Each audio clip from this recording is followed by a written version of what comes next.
join with a little audio there. All right. And then let's reduce all of that. Okay. So now I think we can get to most everything.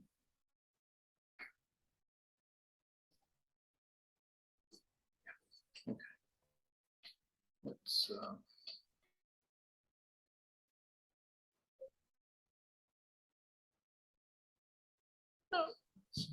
let's not quite go there yet.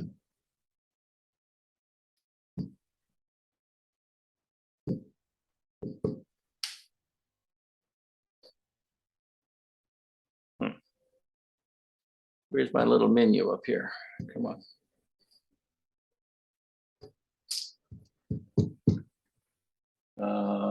Huh.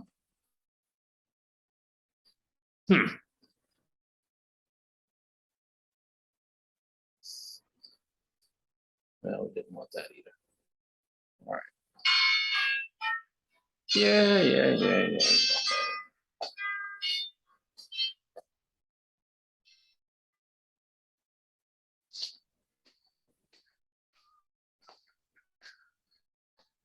All right.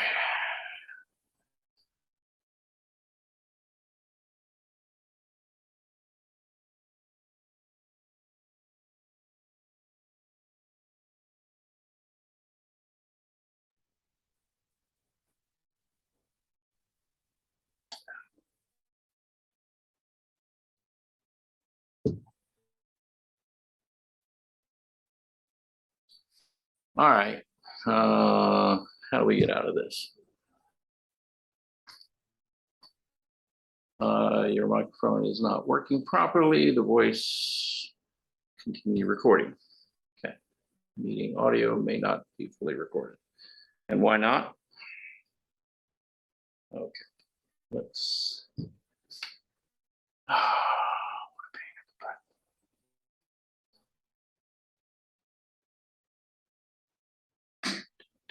It seems like it's recording. Testing. Okay, let's see. Video. No, we don't want to do that. Okay. Why are we not? Yeah, start video. Okay. And there we are.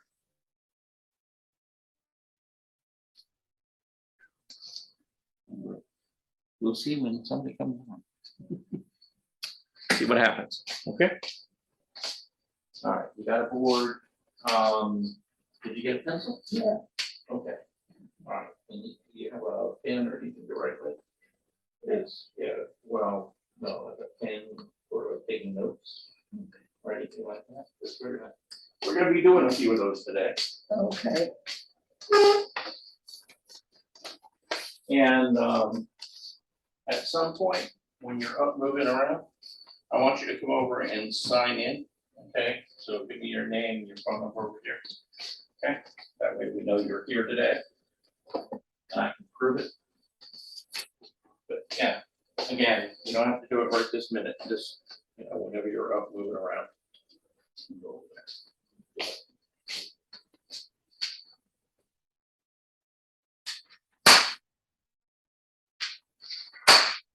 These papers.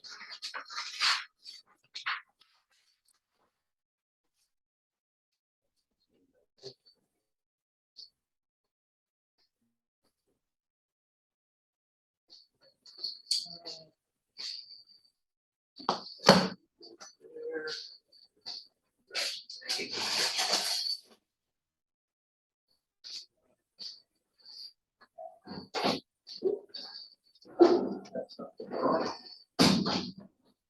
That.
seem to have forgotten about, is there a pen I could use, Uh, or go out to the main desk? no, I'll see if I can dig you up one. I'm sure we've got one around here somewhere. Just give me a few minutes. Morning. Good morning, how you doing?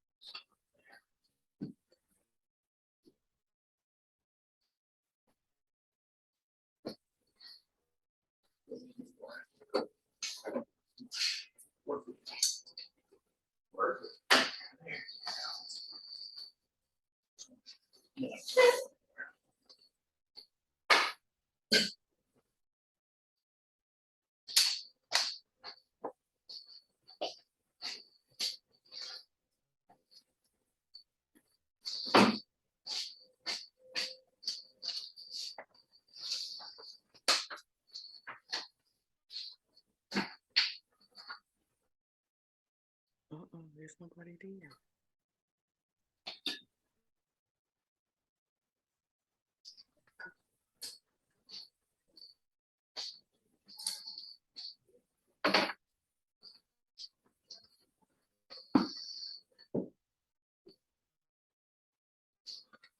Good morning, Veronica. Good morning. How you doing, dear? I'm good. How are you? Oh, you know, it's Friday. That's always a good thing, right? Yes, it is.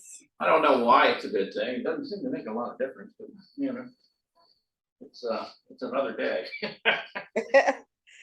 Yeah, it's all good. Yeah, Where's Yeah. everybody? Oh, they're coming. yeah, there's Bob coming on. Yeah. So, yeah, they'll get here. There's Susan. All right. Good morning. Everybody showing up. Yay. All right.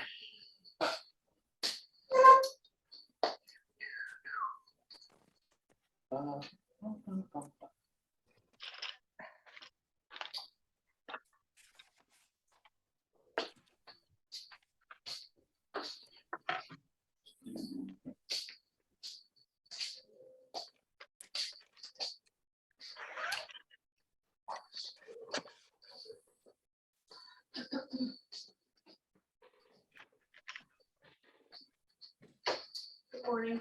Morning. How you doing? Well, Good. Glad to hear it. what's your name again? Elaine Martin. Elaine, there you go. Okay. I Yes. Hello, Oh, hey, John. How you doing? good morning. Very good, thank you. Good morning.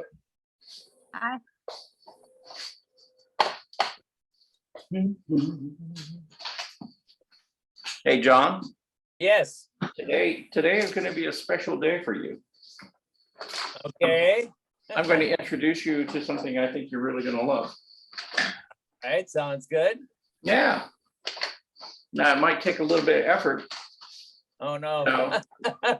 but you might have to come by the center, you know, so I can give you one or two of these so that you can play with them at home. Wow, The wow. same, What do you have there? well, the same is true with all of you. Okay, here, I'll hold it up. Can everybody see me? Yes, Yes. Yeah, here, I'll move. it's a Okay. pen, pencil, pen. No, it's a pencil. Okay, let me make it right side up. There we go. Ha, okay. You see that? Yeah, Yeah. Okay, well, what this is, and I'll hold this up. This is what we call water soluble graphite. Has anybody wow. ever heard of that? No. I Yeah. have, Please. Huh? Wow. What is this? It's water soluble graphite. Oh. yeah, I have some. Gotta find it, but I have it around here someplace. Yeah.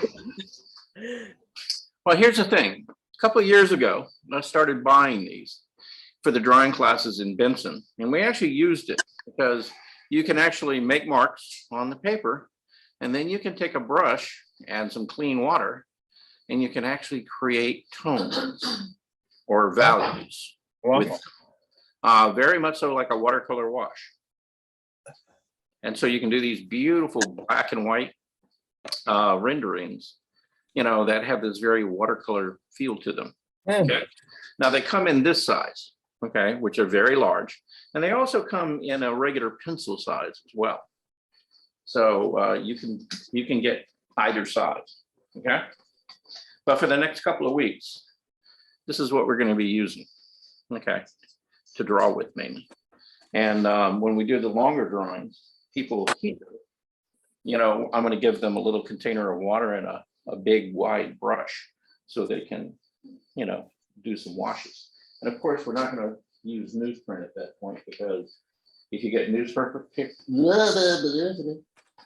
wet, it doesn't work so well. It's like your newspaper in the driveway getting wet. That's right. Yeah, it all sticks together and gets all kind of junky, kind of funky stuff. So, at any rate, so What do one. Are you on watercolor paper? No, we're gonna be using, it's Reeves BFK to work on for the longer drawings. But we've also got some like heavy bond paper, just for a couple of them. Now the bond will get all wrinkly and stuff like that, which is okay, it'll dry fairly flat. And can you use watercolor paper? Yes, yeah, you can use this actually even on canvas. Oh, See, And can you use regular drawing paper or you can't? yeah, you can.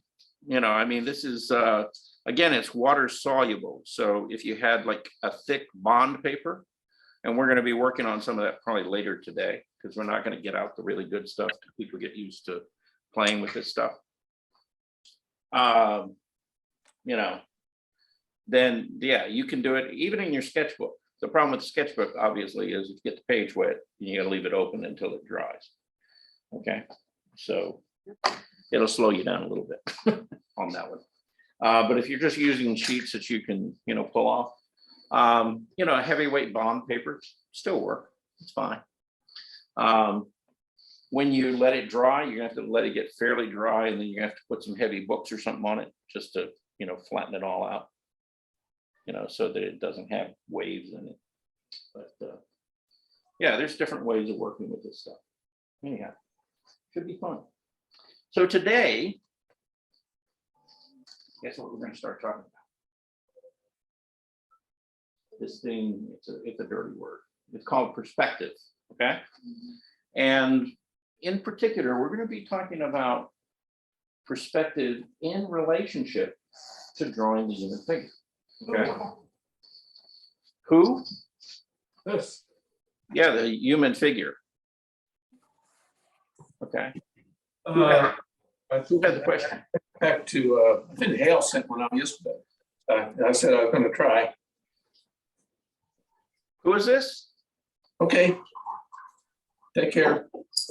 Oh, okay. Hey, Bob, I think you're talking to everybody. I'm sorry. Okay. I was wondering who you were talking to. Like you I'm talking talking to Gordon, by the way.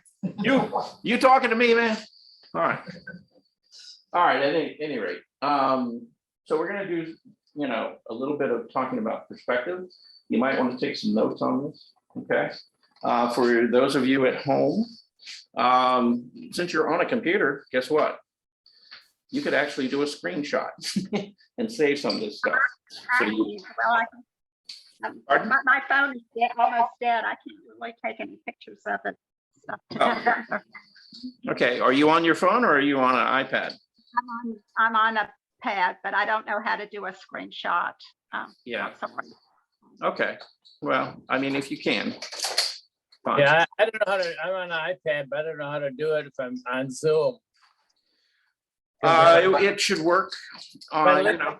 It's Zoom to get the screenshot. Yeah, I'm not on iPad. It's just yeah, regular. if you take a screenshot, it'll end up in your photos. Is where it should end up at, okay? And I just don't know what to do to get there. yeah, well, and again, if you can, that's great. If you can't take a screenshot, then you might have to take some notes, you know, actually on paper, the old fashioned way, right? Okay, so let's jump into this and let's get rocking and rolling, okay? So, let's see, touch that, screen share, okay? That's the one we want, okay? Share. All right, everybody see this drawing going off into the distance? Talk to me, please. Yep, yep, I see it. Okay. There. Yes, some kind of response helps because I don't know. You know, I don't know what you're seeing. It I'm was hoping. it was buffering, so we were waiting. Oh, okay. All right. All right. So here, let's go back to the very beginning. Because this is a little ahead. All the way down. There we go. That's what we wanted. All right. So I'm not gonna be perspective. able to copy all this and, What, Susan? I'm not gonna be able to copy all this. No, and you don't have to, okay? You know, the idea is just get the idea down, okay? And it will be up there for a few minutes if you want to try to draw that. But You can take it with your phone if you're on a pad. say what? You can take a picture with your phone if you're. Yeah, on- my phone is almost dead. I've got it charging right now. I forgot to charge it overnight, so. Okay, guys. All right. I know you have technical issues. Just do the best you can, okay? All right, but listen carefully because you need to actually get this idea down. All right, so perspective, you know, any kind of perspective, right? What does perspective actually do for you in a drawing? Anybody have an idea? Create space, The distance. space and distance. Well, we have somebody says it creates space and distance. Anybody out there? See things three-dimensional. That's what it does. Kinda, but it does something even more important than that. Anybody have any ideas? Okay, here's what perspective in a drawing and painting does for you. It tells you where you, the viewer, are in relation to everything in that picture point. True. Okay, that's what it does. Okay, now, it's also true that by doing that, it creates this illusion of depth and distance, right? But mainly what it does is it tells you where you are, you, the viewer, are in relationship to everything in the picture plane. You might want to write that down. Okay.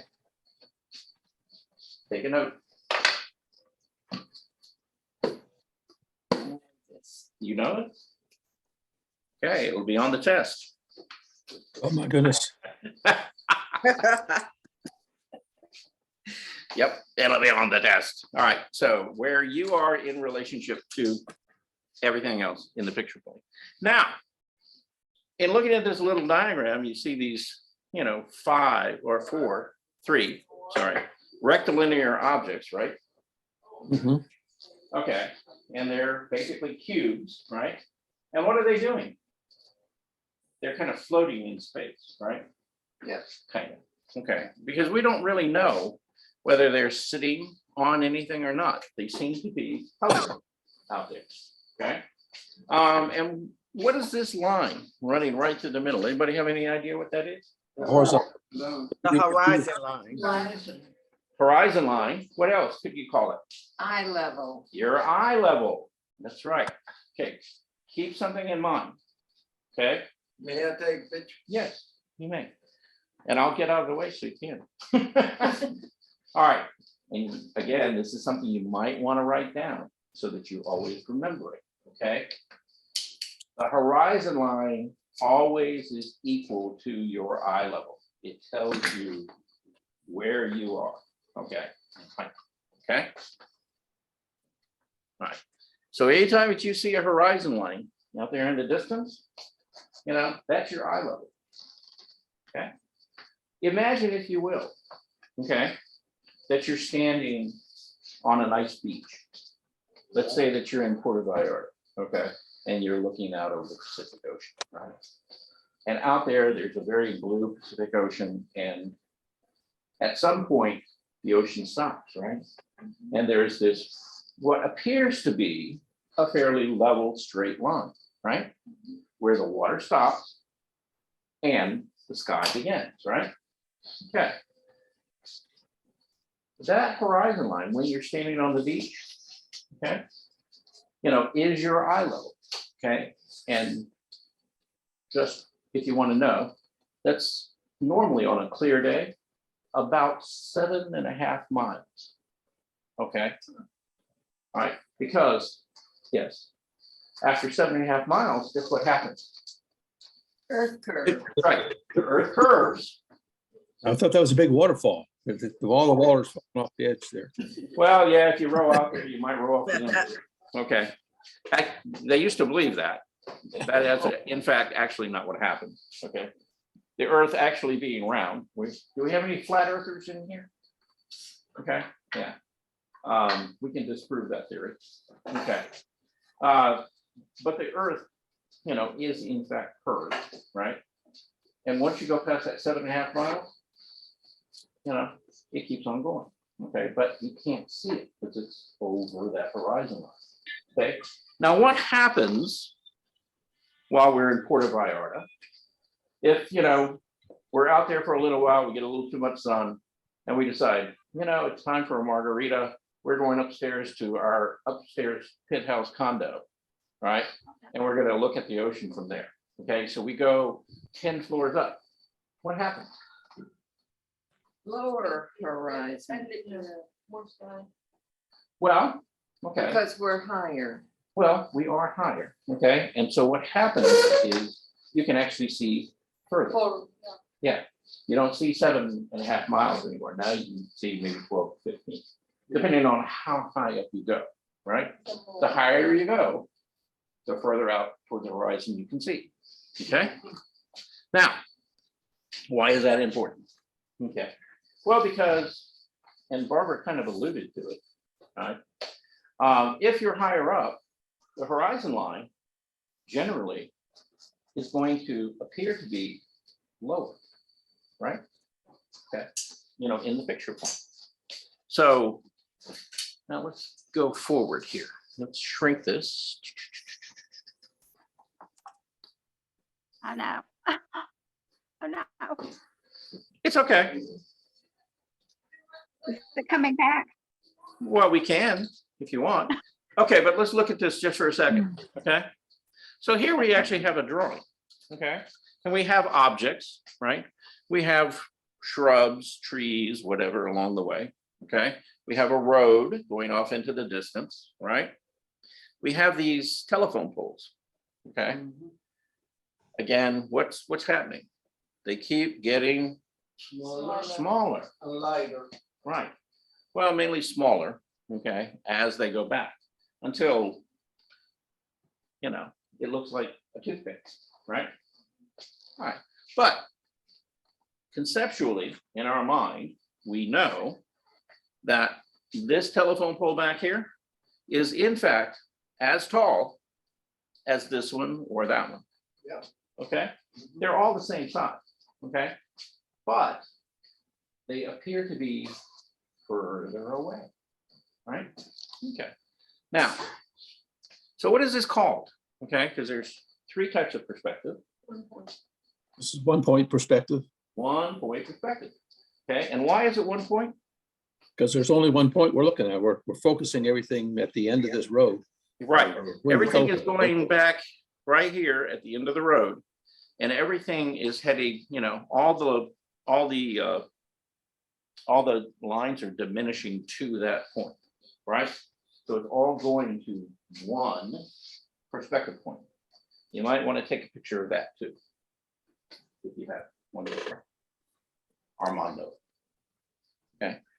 All right. So that's 1 point perspective. Okay. Susan, Yes, okay. this is your, all right.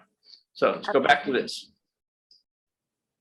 Okay, so here we have the same thing. See, it's 1 point perspective, but we don't have a road there. We've got these objects, okay? And as I said, they're rectilinear objects, right? Okay, so they're basically like, think of your UPS box, right? And they're sitting there, some are levitating, obviously, though we don't know why. And what's happening, to all the side planes here? And these lines going back, they're all going to, 1 point. yeah, one vanishing point, right? Okay, so that's 1 point perspective. Now, how does that work? 1 point perspective generally, when you begin to see it, is in the instance where something is right in front of you, okay? It's not off in your peripheral vision, okay? It's like I'm sitting here looking at Barbara, okay? So basically, she would be a 1 point perspective problem for me generally, okay? Now if I were trying to draw Elaine over there and she's in my peripheral vision, not so much at 1 point, that's too far out of my field of vision. I might need 2 points for her, okay? You got that, Yes. Susan? Yeah. You good now? About. Just about. Let me know. Okay. What's that song they play on Jeopardy?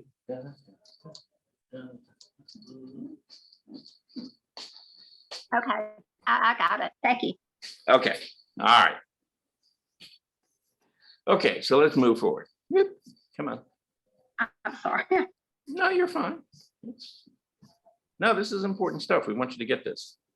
Easy. Okay. So here we go. Now this is a little bit different problem. Well, do we want to jump into this one yet? Yeah, maybe we'll come back to it. Okay, now there's a lovely drawing, isn't it? Okay.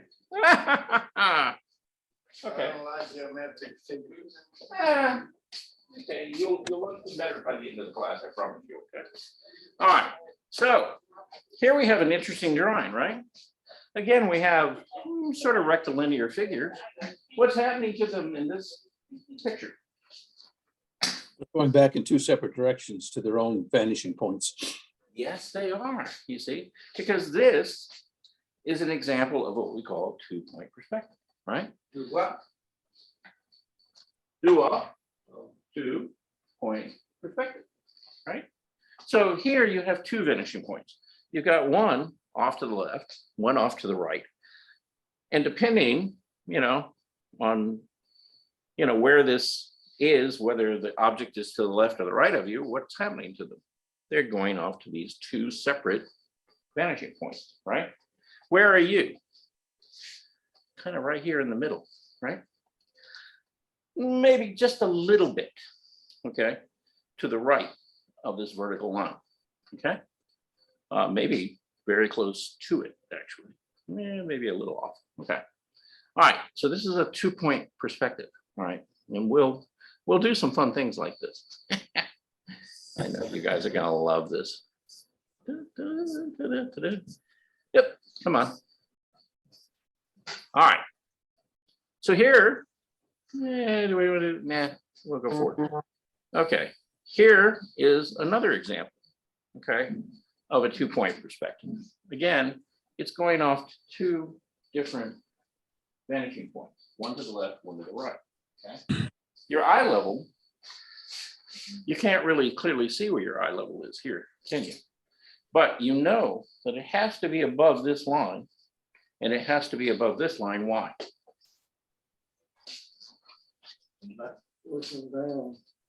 Yeah, they're moving down, right? They're not level. So your eye level is probably kind of about in here. Okay, probably about an inch or so above that line where it goes off the paper to the left. All right, so that's about where your eye level is. All right. Come on, work with me. There we go. Okay, so here's a nice diagram of 2 point perspective, right? So instead of everything going off to a point in the center, you have a point off to the left and a point off to the right. you've got those same sort of rectilinear objects, and what's happening to them? Anybody? Talk to me, please. Anybody got any idea? Those that are above horizon line, we can see the bottom of, and the ones that are below the horizon line, we can see the. Top of, yeah, and the one at, we can't see as many planes, can we? Right, so we can see 3 if it's above, 3 below, and only 2 if it's really at our eye level, okay, because we lose the top and the bottom. That's a good observation, okay?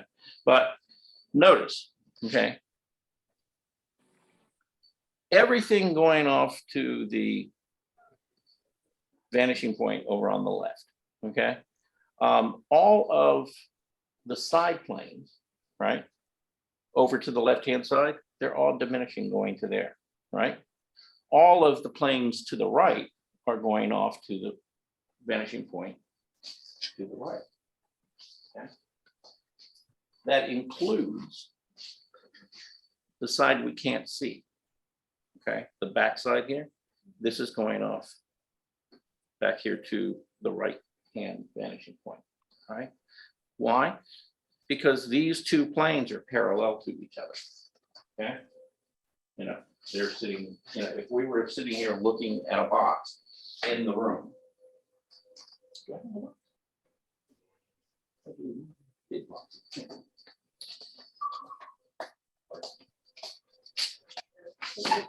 Yeah.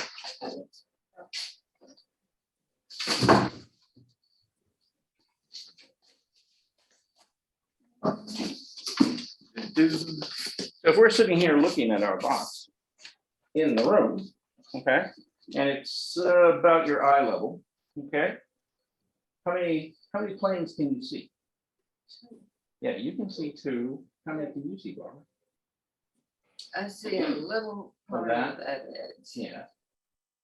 And That makes it 2 point.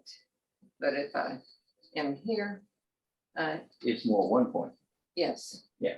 because it's directly in front of you. Mhm. I see Barbara ahead. Yeah, now, see if I turn it toward her, right? Then it becomes 1 point for her, 2 point for you. Yes. So again, the whole idea of this is that it depends on where you are in relationship to the object as to whether you're going to see it as a 1 point or 2 point perspective. Okay, again, goes back to that idea of it tells us when we see a drawing or a painting or something like that, where we, the viewer, are. Okay, that's the key important thing. All right. Now, let's see if we can find anything useful out of the rest of this. And we'll stop torturing you guys.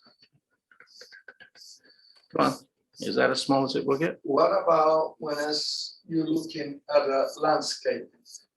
Well, we already did that. Remember the road? That being a little too plain. It was 2 plane? Yeah, Okay, well, how about this? I'm talking about open field. Okay, but look, okay, this is a landscape. Okay, and yes, there are structures, there are buildings, right? Well, that's not, this one wasn't architectural. Okay, and so what's the difference? What is a building? For the most part, they're boxes, right? Okay. Forget all the little, frilly stuff on the side. That's a box. Okay, you're seeing the side of a box. Over here, you're seeing the side of another box. Okay. And you're standing in between them because they're both bigger than you. And would you say this is a 1 point or 2 point perspective? Say three. One. Yeah, generally it's 1. One. Yeah. Now, the fact is, yes, you notice that all these edges here are not going straight up and down. They've tried to account for what we call 3 point perspective in this, okay? I can't tell what edges you're pointing at. Are you pointing at one? Well, okay, see, let's take the building over to the left, right? And you see where one building ends and the other begins, right? and there's a vertical line. But it's not, Yes. but it's not perfectly vertical, is it? It's kind of leaning in to the center, isn't it? Yes. Yeah, and if you go over here way to the right-hand side, you have this column with the little round, top on it with the little spike. And see how far that's leaning in? See, it's not straight up and down, is it? It's leaning a little bit, but not a lot. You don't think it's leaning a lot? I think it's, The poles, well, yeah, I'm way over here to the right-hand side of the page. Almost yeah, almost going off. Okay, you notice almost how, to the doorway, almost to the doorway. yeah, you notice how far that's leaning in? It's, okay, think of it this way, Susan. The, you have the doorway, the arch, right, or part of an arch, and then you have that column that's sitting They're kind of two columns, two Yeah. columns. right there with the little round top on it. Yes, Yeah, is that anywhere close to straight up and down? oh, No, almost straight up and down. it is? Maybe my screen's not straight or something. I don't know, maybe my Oh, eyes. you know what? My screen, I moved it over a little bit. Now I'm seeing another one that's leaning Oh. more in. I was looking at the two. Oh, they're further Yeah. in? Yeah, and they're a Yeah. little closer to straight up and down. And they actually Okay. kind of become straight up and down, really all the way back to the back of the buildings. Those are pretty much so almost vertical. Okay. Yeah, there's not much. I was looking at the wrong one. I'm sorry. My screen wasn't okay. picturing everything. It was just, I need to make it smaller. Okay, Okay. that's fine. So at any rate, right. So in this drawing, they're actually trying to account for 3-point perspective, which we're going to talk about a little bit. Okay, we're not going to get way deep into it. Okay, but mainly, this, you can treat most of this like a 1-point perspective. But if you're standing, and this is probably a good idea to bring this up. Okay, the further away from something you are, okay, like a building, things like that, the more vertical it's going to appear. The closer you get to it, or any object really, the more it's going to begin to distort, right? Yeah. And that's just Where's the horizon in this picture? right here. Right about there. That line going across. That's your horizon line. So it's a very low, eye level, right? And you're kind of looking up, these buildings kind of moving over you, right? And that's No, why. When you showed us the road with the telephone poles, Mhm. those poles are all pretty straight up and down. They didn't angle in, did they? Right, yeah. And but that's also because, they weren't really trying to account for 3-point perspective. And, Okay. you can, okay, but the closer things get to you, the more distorted they're gonna become, okay? Keep moving on. Okay, come on. Doo-doo. It won't let me. All right. So here's a little something. Okay. Do we want to get into this? Yeah. So this is basically, the idea, okay, you asked for a landscape, right? Okay. So here's our horizon line. Okay. And, we're taking a nice walk through the park. And there's all these objects, right? There's a thing like a bench. There's a big tree, some kind of evergreen tree or something, right? Here's another one, okay? There's clouds, right, up in the sky, right? And the thing is, when we're looking at a landscape, we need to keep in mind, again, how are we going to treat this? We're going to treat it as a 1-point perspective or a 2-point perspective, okay?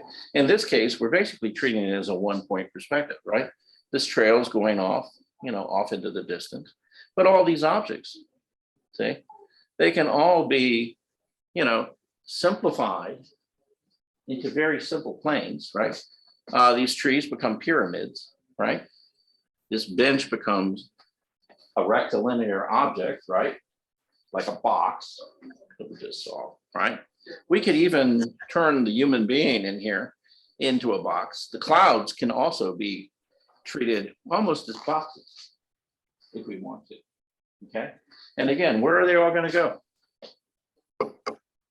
Back to our single vantage point, okay? Have you ever noticed, the clouds, it's like as they get closer and closer to you and up above you, right? They seem to kind of, some of the shapes and things seem to run back toward the horizon. A lot of times, when people draw or paint clouds, what they do, they take a big blob of white paint and they go, And the problem with that is it's kind of flat, right? Because in fact, when you look at clouds, for the most part, you almost always see a bottom of the cloud. And you also see, the different planes of the cloud, the front plane, side plane. You don't usually see the back or the other.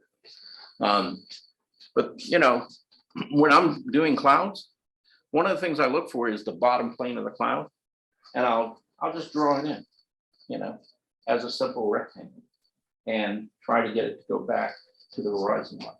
Okay. And that way, as the clouds go back in perspective, see, they get generally smaller. Not always. Okay. Anyway. Yeah, this is one of my conundrums. All right. Oh. Okay, there it is without it. Okay. And there it is with the explanation. Okay. Anybody know who did this? Escher, MC Escher. MC Escher. Okay. Yeah. Oh, I thought it was you. No, I never have seen that before. you haven't seen this before? Nope. Oh, well, you've missed out. You need to look up MC Escher. Okay. Who's MCF? Escher? Escher was an artist. Or actually, he was more of a designer. Okay. But he lived, I think, up until about the 1950s, 1960s. Okay. Probably born late 1800s. Anyway. You mentioned design. Can you make it or separate designer from artist? To me, a good designer they have to have some art inspiration or some art knowledge. Well, there's lots of designers out there and lots of different types of design. He generally worked as a graphic designer. Okay. But, okay, he became famous, for all these little drawings, a lot of patterns and things like that, optical illusions. He was mainly into what we call optical illusion. His heyday was right around when everybody else was doing abstract expressionism. He was doing what we call op art. Okay. And in fact, a lot of the abstract expressionists actually started looking at his work and going, let's try to begin to create optical illusions with our abstracts, right? And in fact, they did. Okay. Think of people like Mark Rothko, for example, right? What was he doing? Okay. There's a lot of lines. Well, he was doing these sort of rectilinear shapes, right? But he was playing with color and value and intensity to push and pull and create the illusion of depth and space in his paintings, right? Okay, again, an optical illusion, because we all know it's a two-dimensional canvas, right? Okay, so, but this is, using perspective, having a little fun with it, right? So, If you turn the picture, you get a whole different view. oh yeah, yeah. Well, and it works from any angle. Yeah, because like if you turn it up or all the way around, Mhm. that bottom stair goes to a structure Right. Yeah. upward instead of downward. Mm-hmm. Yeah. Yeah. Again, you can, any of the four sides, if you want to turn it, it still works, Yeah. in perspective. Wow. Fun stuff. This is another one of his pieces. Okay. See? All right. Now, it's not dealing with perspective so much as it is in patterns, right? And how simple shapes turn into more complicated shapes, right? But they're all based off of these triangles. Okay, including the positive and the negative. Come on. Ah, there we go. Yeah. See, another little fun exercise, right? Armando, don't you want to draw that? No. But why not? I was Okay. looking at optical illusion in here. Yes, They okay. consider it science. Yeah, now this is actually using what we would call 3-point perspective, okay? Because notice how the bottom of the building, we know it's as big as the top, right? But because it's further away, it's small, right? It looked like he's looking at that from the very high. Right, exactly. Yes, because that's what would happen. If you were standing on top of a very tall building and you look down on a building that was shorter, it would do exactly that, okay? It would diminish. That's 3-point perspective. Yeah. So, I mean, you know, some of this stuff can get kind of fun, kind of tricky. Let's, come on. Here. Come on, smaller. Yeah, these are my scribbles. Okay. Now, let's say that any of you actually did what I asked you to do, right? Which was go home and draw stuff 5 minutes a day, right? So you could come up with a collection of things, right? And set up, you know, like a tennis shoe or something, a coffee cup, a teapot, you know, a couple of wooden blocks, right? And if you were trying to draw those, okay, depending on where you were in relationship to them, whether they were at your eye level, or in this case, are they below your eye level? Yes, for the most part. Yeah, I would say pretty much so, totally. And why would I say that, Bob? Well, because you're able to see the tops of all of those objects. Yes, you are. See this little top of the teapot right here? See, I can see the top of it. So what does that tell me? It tells me that it's below my eye level. So that means that my eye level is not even within this picture plane. It's actually above it. See?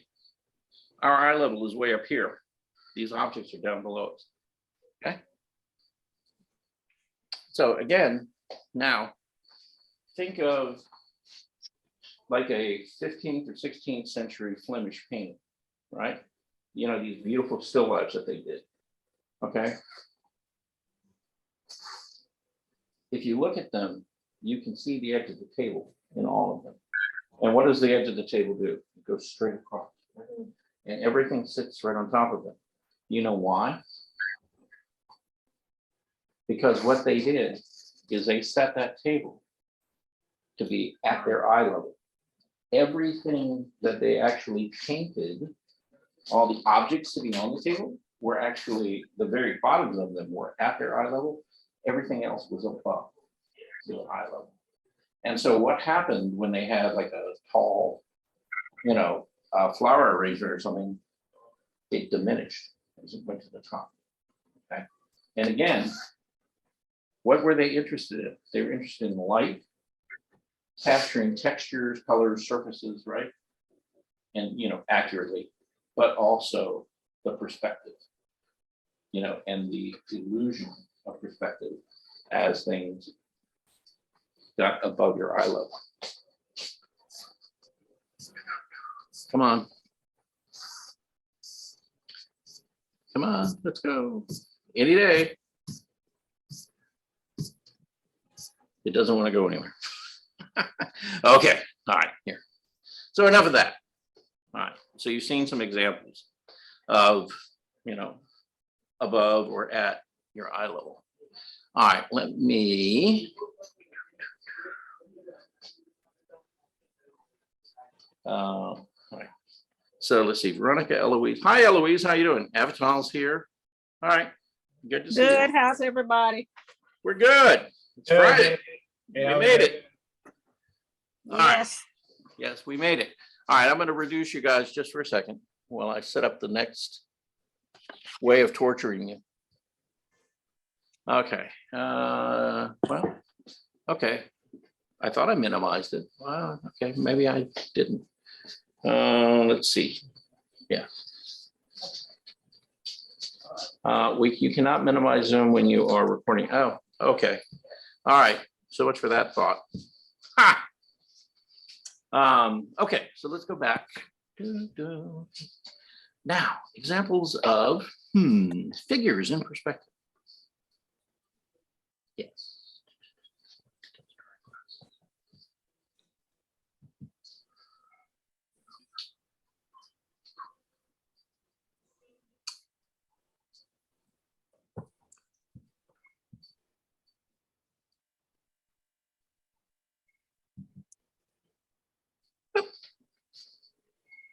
We've already been there. Okay.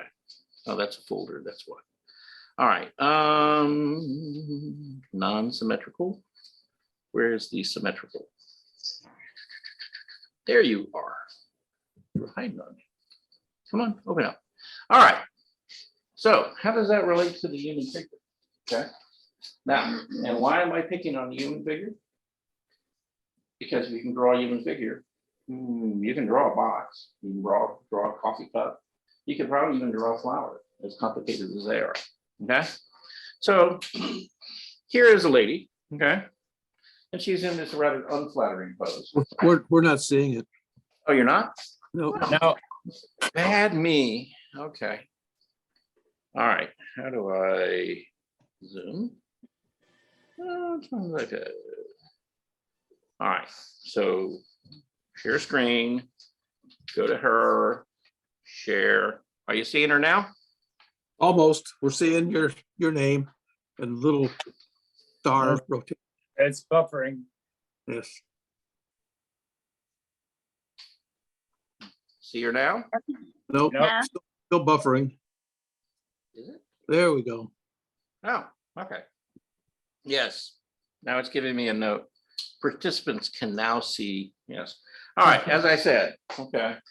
So we have this poor woman, right? And she's standing there. And what can you tell me about how she's standing? Anybody? Symmetrical. Yeah, she's standing on her 2 feet. Standing usually is, well, I guess you could stand on one foot. Pretty much directly in front of the viewer. Yes, you're directly in front of her. Okay. And what would happen, okay, if you Bilateral, say what? bilateral. Okay, well, my question is, what would happen is if you went from the point of her nose, right? And you drew a line straight to the point of her nose, her belly button, her crotch, all the way down. What would happen? It would be equal to, but both sides of her body would be equal. Yes, they would be, the word is called symmetrical, okay? What's happening on the left side is happening on the right side, right? In opposite direction. Yeah, but yeah, it's basically, you know, she's got an arm doing this over here on the left side or the right side. Over here on the left side doing the same thing, right? Okay, same thing with her legs, right? So, and in fact, okay, if you did draw a line straight down, okay, to her belly button there, you see right here in the center of her chest, okay, where it kind of dips in right there. See, she gets this little vertical line, right? And here at the bottom of her neck, there's this little pit, right? Right there, okay. Well, those are all landmarks that you can use, right? When you're looking at the figure, human figure, and you're trying to draw it, okay? If those are all lined up, what does it tell you?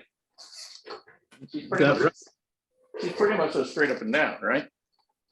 Okay, but, okay, now this is where it's going to get complicated because I got to go back to you. Okay, make her smaller because you can't do it when she's big. I don't want to do him, not him, her. Oh, there she is. Okay. Same lady. Not so symmetrical now, right? Correct.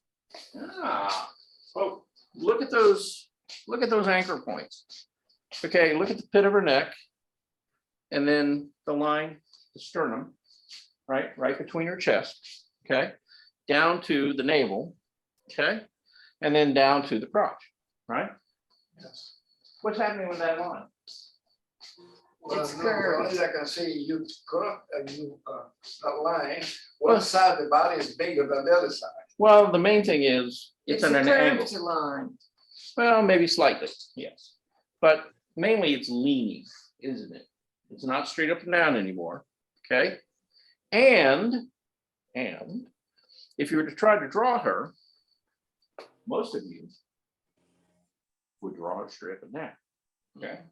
Why? Well, because your brain, it likes this. It doesn't like this, okay? And so when you're drawing a human figure, okay, you have to take into account that your brain is going to want to try to straighten things up. So whatever you see, you want to try to push it about 15 to 20% more. Exaggerate it, okay?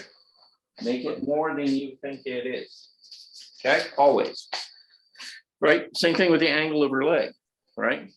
You know, if you think it's that, push it, okay? The reason I say, you know, keep pushing it a little bit more is that in doing that, you're probably closer to what's really going on up there, right? Again, you know, keep in mind, you know, what your brain is doing. Now, so how does this relate to perspective, okay? Can anybody tell me where our eye level is on this woman? Is she at our eye level, below our eye level, or above our eye level overall? She's pretty much at my eye level. Her eyes are just about the same place my eyes would be if I were looking at her. Yeah, I would say too, is directly, maybe, Well, yeah, I would say actually, yes. Our eye level is somewhere, you know, like right about where her chin is, okay? You know, somewhere from the chin to the eyes, okay? So she's about the same height as we are. She's sitting or she's standing on the same floor level that we're on, okay? And again, if we're standing up and she's standing up, we're probably about the same height. But what does that do to the rest of her body? Most of her body is where? Below our eye level. Below our eye level. That's right. See, really only her head and her arm are really close to, and maybe her collarbones are close to our actual eye level. I'd say the underside of her breast, though. Well, she's young and her arm is up as well. But, you know, I mean, you could argue you don't really see all of it. Yeah, it's the dark line under there. If you were lower, you would probably see more. Okay. But so for the most part, the rest of her body is below our eye level. Okay. And if you tried to draw that, and pad.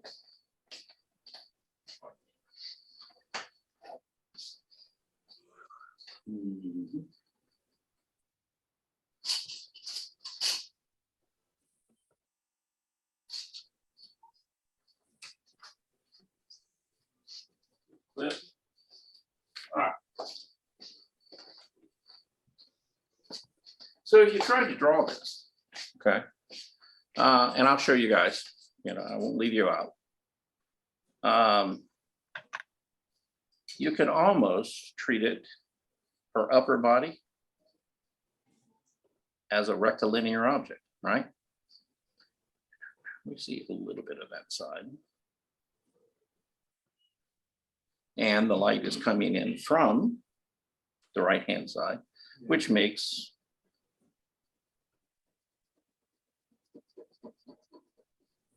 the front of the body in shadow, the neck, and the same kind of thing. lines in shadow.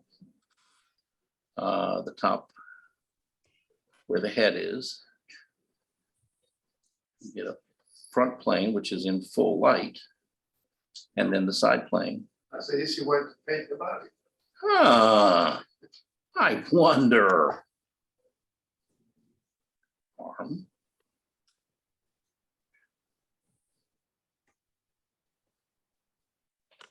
Now, the straight line coming from her neck, when it reach the belly button, the line curved a little bit. A little bit, yeah, okay. But we're going to, I just want you to understand and simplify what's going on up there right now. So you see, you can think of it in very kind of these blocky shapes. See, that's flat, right? But you add a front and a side plane to it. Kneecap. Again, in shadow, in light, except for the inside, it's got a dark cast shadow on it. Again, side plane. Are you drawing something, Charles? I am, and I'm going to show you guys in just a second. Okay. Just bear with me for a moment. Okay. So, everybody can see that? It look like a robot. Yes. Huh? Look like a robot. Yeah, kind of like a robot. Yeah, but it's just, you know, simple blocky shapes, right? Okay, stop. Okay, can everybody see this? Yes. Okay, so you see, you can use that idea of perspective, right, with a figure, right, and you can simplify her figure, even though it's a lot more complicated than this, into these simple sort of blocky shapes, right? You know, one plane in light, one plane in shadow, okay? I have a question. Okay. So where's your perspective on that? Well, Or, you know, when I'm looking at, you know, her torso in particular, you see, and it was leaning, I'm Yeah, okay. seeing a front plane of like a rectilinear object, and then you see I'm seeing a lit plane over here, okay, see? And where is it going? Kind of going off, oh, okay. you know, out here. Probably need to change the angle of that to go up a little bit. See, so it goes off to, you know, really kind of right about here. Okay, that's kind of where, you know, I would think that the eye level is, right at the pit of her neck. Okay. Okay. Makes sense? Kind of, sort of? And sort of. Okay. All right, you got the idea. Okay. You had a question? Yeah, regarding where our eye level was, what, to me, it was just like maybe right at her belly or something like that. What made you think it was higher? Was it, because there wasn't really much foreshortening of her arm? Okay, let's go back and look. or- Yeah, let's go back and look at the image itself. Okay. Chair. Yeah, I agree. When I first saw it, I thought it was more around her belly. Uh-huh, yeah, well, Bottom of the Okay. neck. yeah, I vote for the belly. you vote Belly? Okay, all right. Well, we don't really see much of the bottom of her breast, do we? And so I'm kind of thinking we're a little bit higher, okay? You know, again, I don't know that we're at the same level as her eye. In fact, I think her eye level is a little above, but probably right there where her collarbone is kind of where I'm thinking we are. Okay, that was kind of my read. Okay.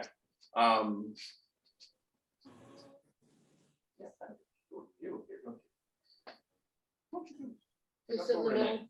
Yeah, in that seat. Okay. Yeah, that way you can kind of see what's going on a little bit better. And maybe, okay, while you're sitting over here, does it kind of still look the same to you? No, it looks different. Okay, yeah, but yeah, I'm kind of thinking right about in there is kind of where we are, okay? So, moving on. So we had a symmetrical, this is an asymmetrical pose, okay? Guess what? You're not gonna run into a lot of symmetrical poses, okay? Let's see, oh, we gotta make it small. Yeah. Nah, not that one. Yeah, we want to talk about her in a little while.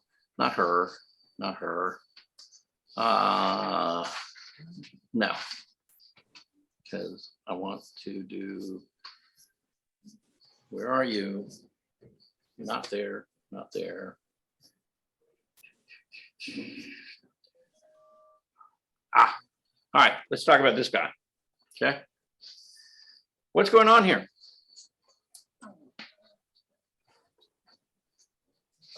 Foreshortening, Foreshortening. for sure. That ugly word, foreshortening. It is an ugly word. Yes. Yes, it's a thing that scares most people learning how to draw, okay? Right. And it's also the thing that confuses them the most, okay? So, let's forget about all the little details, okay? But if we were trying to break this down into like a simple blocky shapes for his figure, okay? What might happen is I would probably actually start with the shoulders, right? Now, again, where are we at in relationship to him? Are we at his? We're above him. Right, yeah, but not way above, just slightly.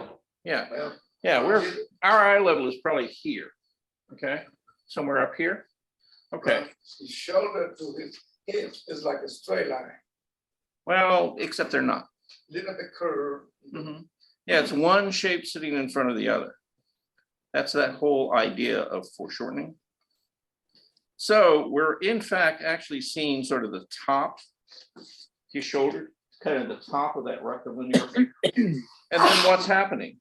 See, it's moving back in perspective to his rib cage, and you really can't see what's going on here. And then there's another block, which is his hips. And what are they doing? They're coming in behind. And we're seeing the top of those as well. Kind of doing something like that.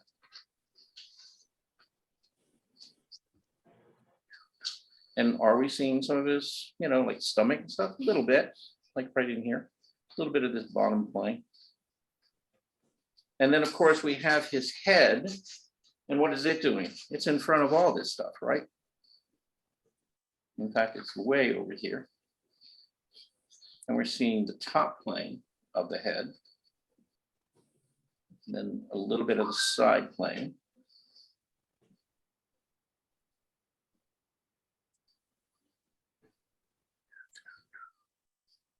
And see the front plane of his face. Generally, you could say it's more in shadow than the side plane.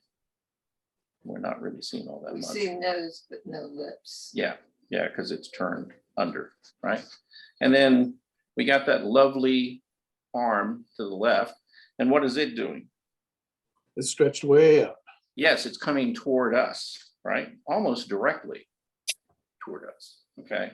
And so, again, this is where understanding those blocks in perspective is kind of important.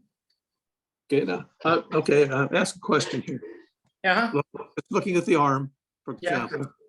example, my brain says his hand is larger than his shoulder here. Okay, now when you have objects that are your brain is trying to make a mess of this, but basically when a shoulder is bigger than your hand, making that adjustment is a problem for me anyway. Mhm. So anyway, And we're getting ready to try to solve it for you. No, good for you. All right. Yes, because, yes, the thing I want to point out, okay, is as you're building these blocks and things are coming towards you, you in fact have to make them bigger. Even though you think, like if you look at the size of his hand, width versus height, kind of about the same, and you measure the head, okay, it's really about the same width as the head, not quite the same height, probably about a little more than half, you know, of the overall height of his head if you're going to the back of his skull. Okay. But to make that hand come forward, you might actually want to make it about the same size as the head, or, you know, just a little bit smaller, not much. Okay. Let's see that shoulder.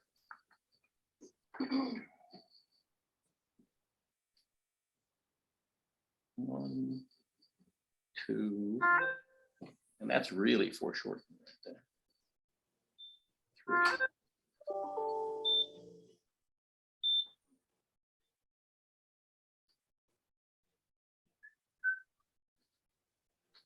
Okay. Side plane. Again, side plane. All that chest moving, all in shadow, even that way. And then we can play with his legs, which are going to go off the page. But again, we're seeing really two planes. That one's coming forward.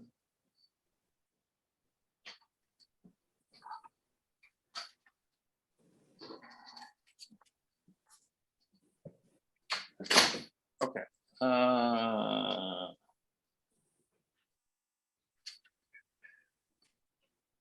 Yeah.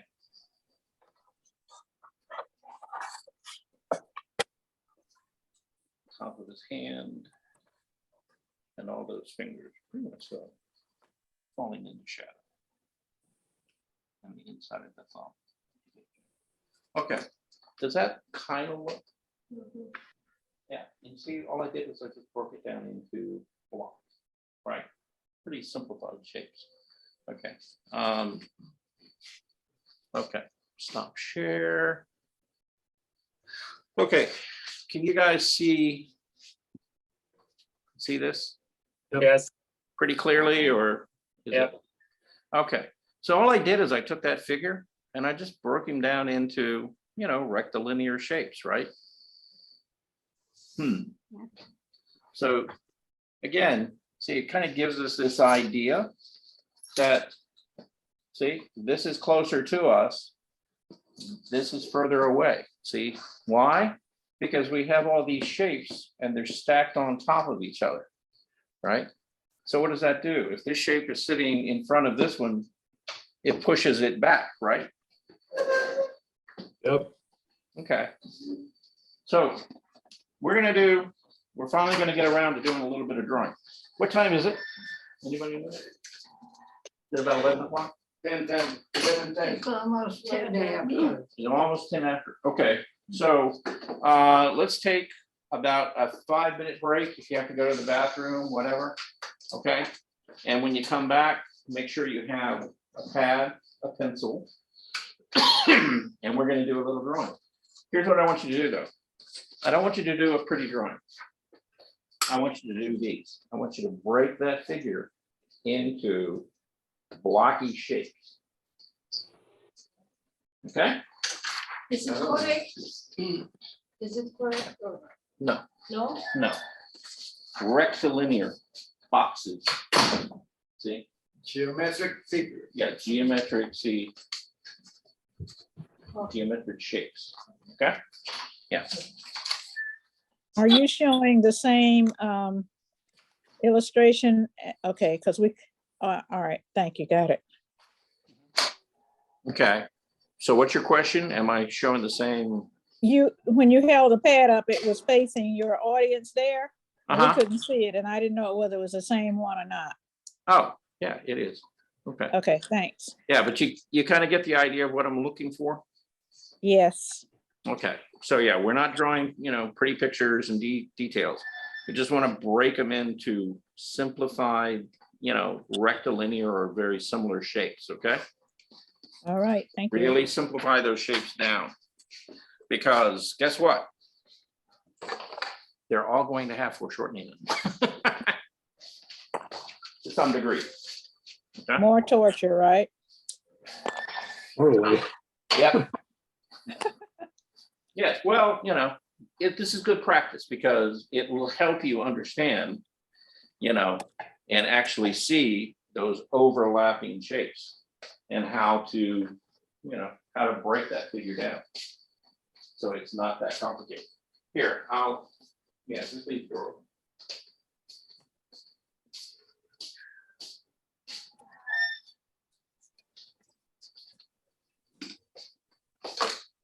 So you guys having fun so far? Is your head spinning yet?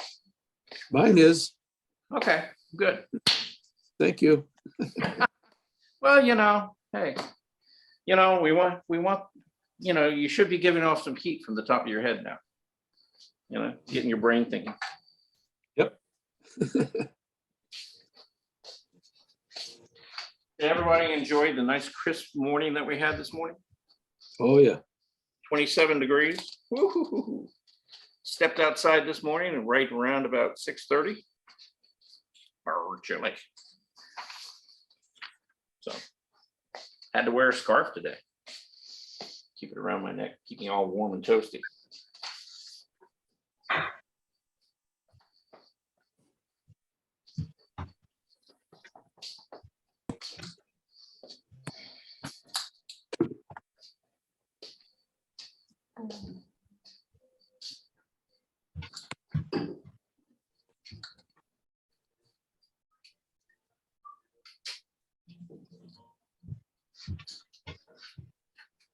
Now, I think I mentioned earlier that I'm more than happy and willing for you guys who are at home. I have enough of these Lyra pencils that if you want to come and pick one up at Benson, I'd be glad to give you one. Okay. I also have them in this size, just a regular pencil. But really, several different companies make these, but any kind of water soluble graphite would work really well. Okay. And all So of when them, are we supposed to come and pick these up? you can come by on a Thursday. I'm here all day. Or you can come by on a Friday. Okay. Okay. But next week you're closed Thursday and Friday, right? Yeah, we are. Okay. Yes, we are. Okay. But I'll tell you what, where do you live, Susan? I'm in Sandy Springs. I'm off of Dalrymple. Okay. Not too far from that Lost Forest. Yeah, Lost Corner. thing. Yeah. Yeah. Well, I'll tell you what, I'll take some of these with me this week. And if you guys want to meet up, one day for a cup of coffee, we could do that. And I'll give you one there. Yeah, we can meet at a Starbucks or something like that. Yeah. Or another coffee shop. If Starbucks is not your cup of tea. Or a couple Yeah. of Coffee. There's a set of lirographic pencils on Amazon. Yes, yeah. They have a 2B, a 6B, 3B, 3 pencils for $9.49. Yeah, you only want the 9, the 6 or the 9. Okay. Okay. I would go with the 9. Which is Well, what it's a set of 3 for the. oh, is it? Okay. Is it the big chunky pencil or is it? Yeah, Okay. yeah. Yeah, I like those a lot, and particularly for what we're going to be doing, because it stops you from noodling.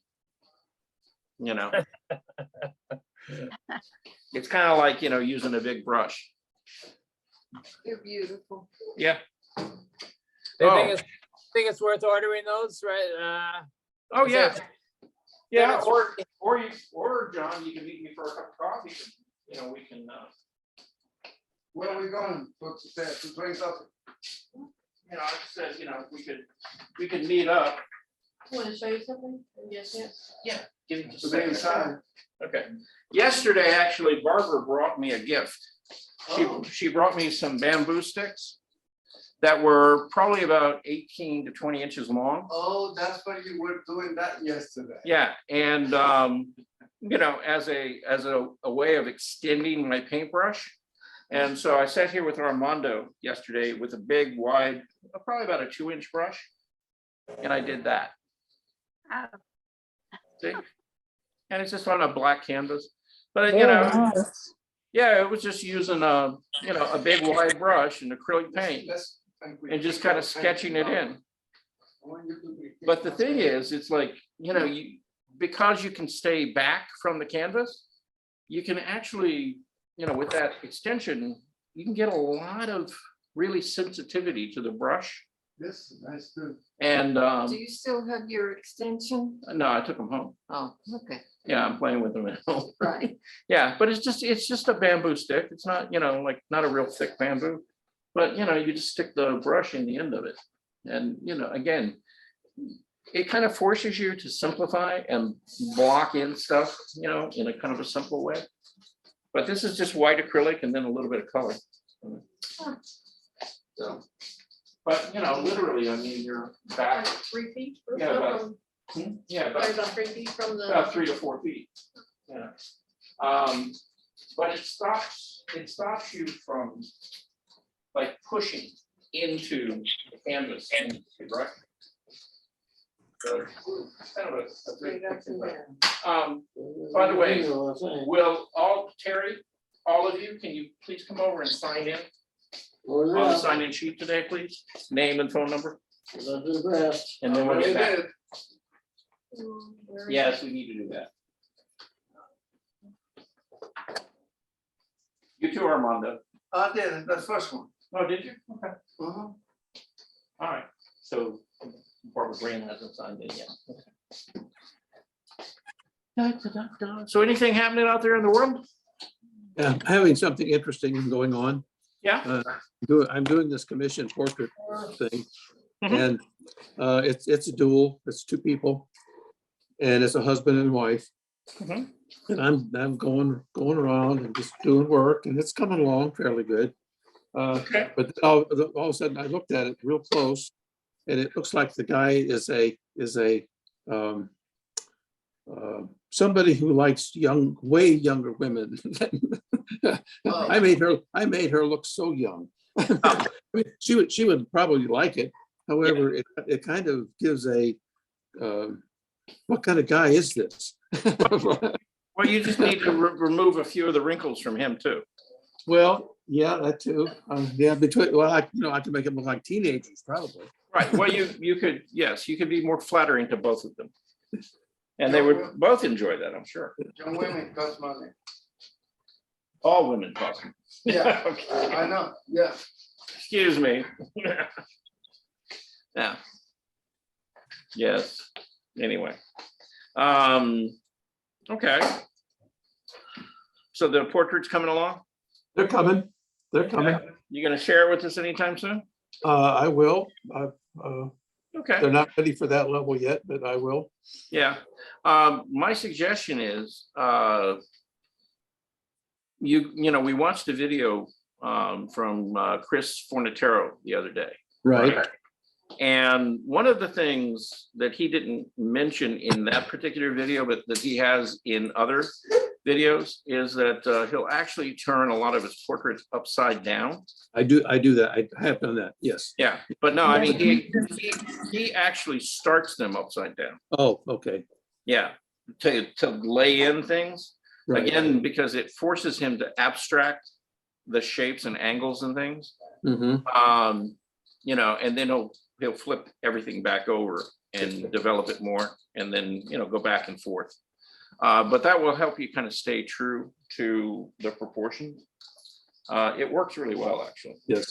Well, Ernest is helping me out big time with this project as well. So he's taking me under his wing on this guy. Good, yeah. Yeah, it's always nice to have a good extra set of eyes, you know. to look at it. Absolutely. Yeah, that'll save your butt, you know, better than almost anything. Yep. Have a good friend who's brutally honest. Well, and I, you know, I mean, we've known each other long enough. Yeah. That he doesn't hold back. Yeah. And Well, and with the relationship that you have with him, nor should he, you know, because I right. mean, yeah, because I mean, you're basically working with him to get, you know, some pretty honest feedback. Yeah. And you know, I mean, it should never really hurt your feelings. Oh, no, I don't let it. No way. No. You know, What's also interesting is this particular class is an advanced. And there's students in there that do absolutely gorgeous work in there. And they've also been helpful in Yeah. picking things out. And, Yeah. and when we're getting down to the nitpicky stage Okay. where it really looks like the person versus kind of looks like the person. Right, yeah.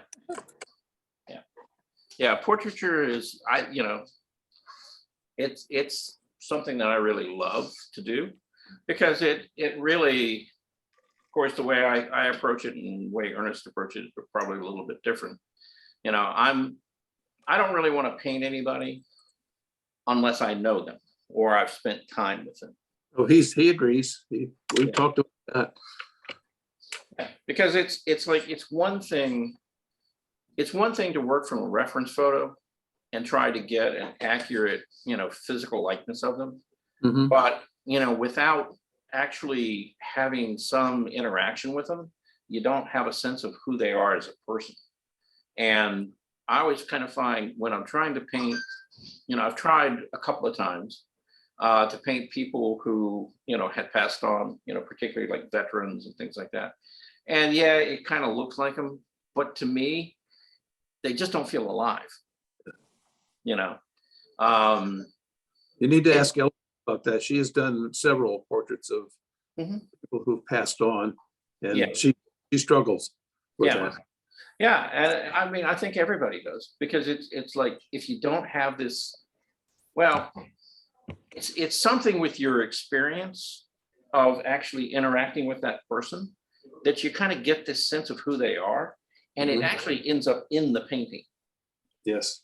you know, whether you consciously try to do it or not, you know, and that's like the difference between us drawing from photos here and drawing from a live model. Drawing from a live model, there's something different about the energy of doing that. Yep. And the drawings always come out better. All right, so now we're missing Barbara. Are you gonna be here next Friday after Thanksgiving? No. No, No, the center is closed. closed, Yeah, but the following week, okay, we will, okay? good. Did you sign in? No, Yeah, please do that. And can you sign in too? Okay. And now we're missing Terry and Barbara. okay. Okay. All right, but we're gonna get started anyway. Okay. So for the very first drawing, guess who we're gonna do? We're gonna start with our reclining guy. Okay. So Armando is gonna pose for us. no, All right. Thank you for sparing. no, Armando is not gonna pose for us. Yay, I would not make him do that. thank you. Hey, John, your girlfriend is here. Oh, really? Say hello for me. Okay, so, all right, so we're gonna take 10 minutes, okay? Again, I want you to draw this figure, but I want you to break it into simple shapes, okay?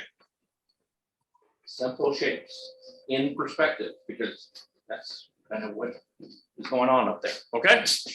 So you got 10 minutes.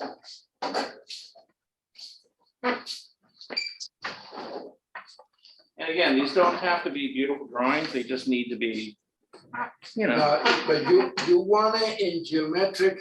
yeah, geometric shapes. Yeah, okay. Yes, break it into geometric shapes and try to get it proportional.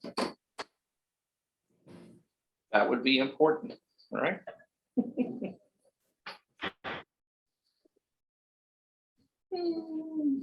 There we go. All right, we're off and running.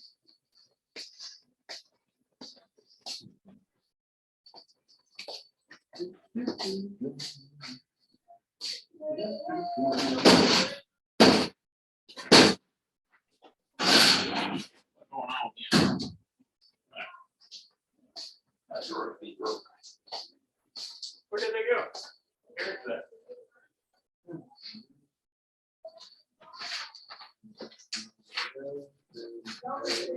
No. No.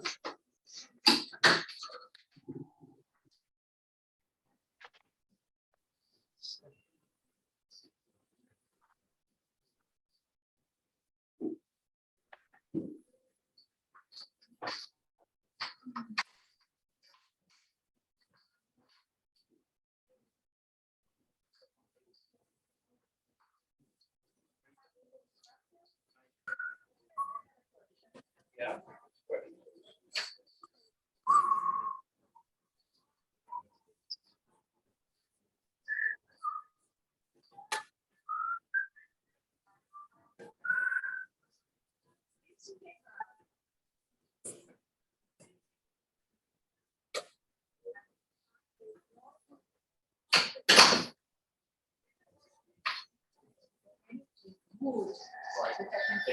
Stand up to what should I do?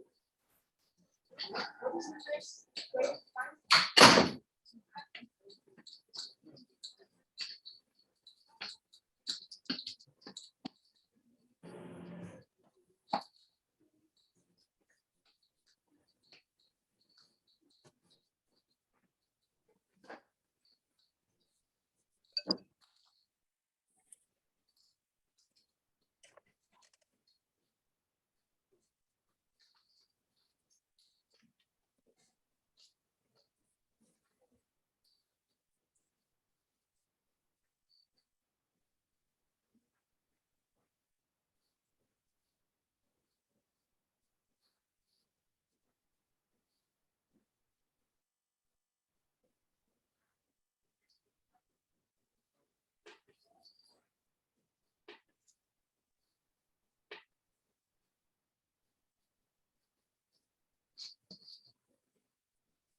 Was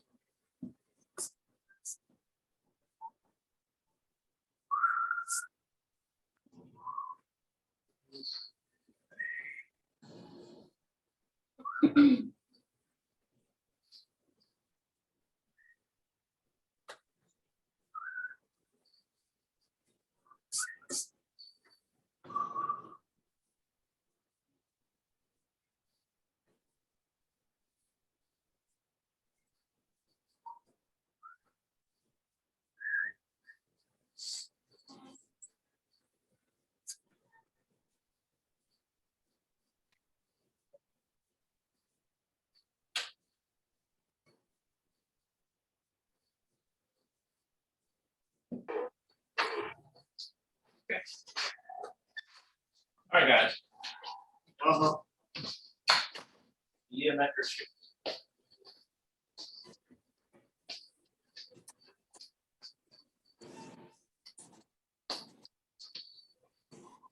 And you have 5 minutes and 32 seconds left.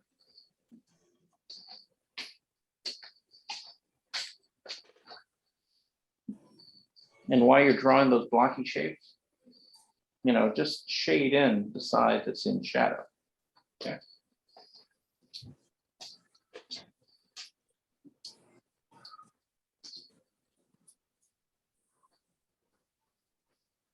Draw the planes, the planes. looking for the plans. Yes, yes, tattoo. Wasn't that his name? Yes, his name. Yeah. Name.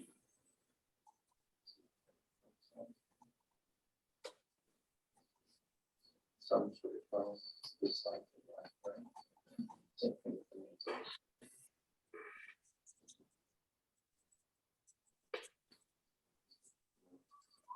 Shin.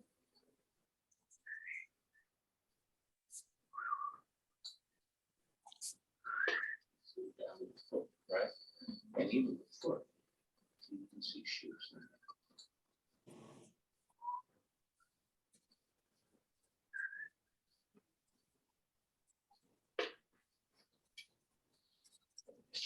Yeah, that's six.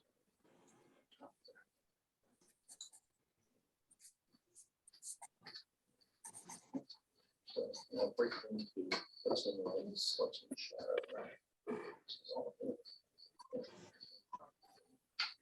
Let's see, then that will give you a little more sense of the tree. Having fun there? I know. I love doing this. There's a great video of, it just came out on Streamline Publishing. It's, I want to say his name is Jason Belview. He has a website. And they talk about drawing. It's mainly for like animators. Yeah, about drawing out of their imagination. Anyway, it's about a 2-hour video on Streamline Publishing.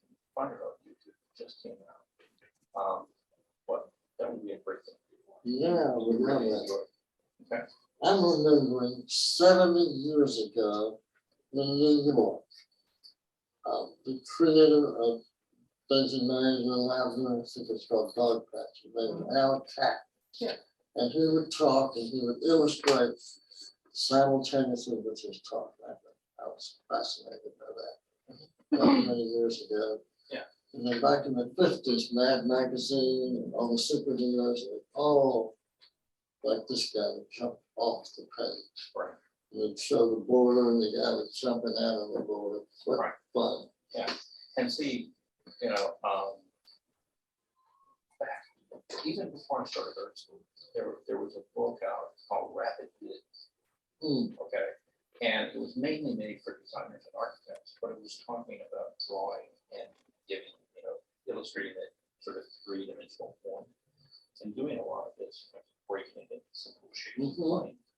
Again, and by doing this and practicing it, this really helps give your work, you know, a lot of action and, you know, 3-dimensional form. Yeah. You know. Like music. Yeah.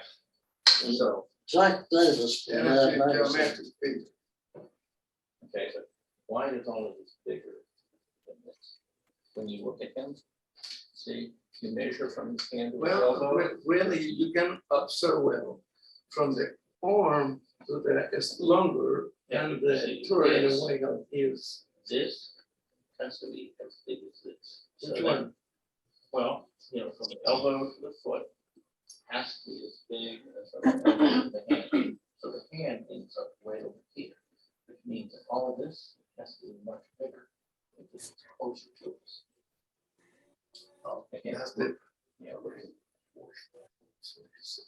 This one could be So you- bigger than you've that. got a few minutes, you know, try to correct this. Okay. See, looking at the proportions is important. Okay. Good. Now, here's the thing. Okay, you know, generally, you know, your size relationships here are pretty good. Okay. See if you can turn that block forward a little bit and break it away from the one behind. See, because you don't really, his rib cage is back here behind his shoulder. But you see, this is a separate shape that sits in front of the hips. See? And so you've got to break it somewhere. Yeah, like, So, let's use this line, as the top point. of the shoulder. And so that's all gonna be white instead of dark. And then so you have a section with the hip. So, and then the leg. You can see this shape, sitting in front of this one. Tells you that it's close to us. And this is really bad. There's two different things going on too, just Yeah, so, shoulder hip combo. right, yeah, well, yeah, because they're not connected. Yeah, other than to the spine, which we don't see in this particular photo. And see, that's the tricky thing about foreshortening. A lot of times, one thing's in front of another. It disguises the height. Okay, everybody have fun with that? Oh, delightful. You guys are so enthusiastic. Hey, there you go. Okay, yeah, we were gonna do her. Now, again, I want you to look at this really carefully and think about where you are in relationship to her, okay? This one's better looking than the other one. Okay, because I will tell you right now, you are not at her eye level. No, basically, if you look at the windowsill, you can't hardly see the top of the windowsill. So we're right around her midpoint. Well, actually, you see this bottom part, this bottom, not the very bottom of the window, but the one up from it. That's almost horizontal. See? Yeah, we're talking about the little white line. Yeah, the little gray line. Yeah, The part of the window. right. Yeah, Frame. yeah, Oh, okay. Yeah, okay. yeah. It's somewhere a little below there, but a little above the one on the bottom. Okay, probably like right at the bottom of a rib cage. Okay, is our eye level. So everything above that is moving away from us. Everything below that is moving away from us in the other direction. Isn't that fun? All right. You ready? Let's go. There, yep, rock and roll.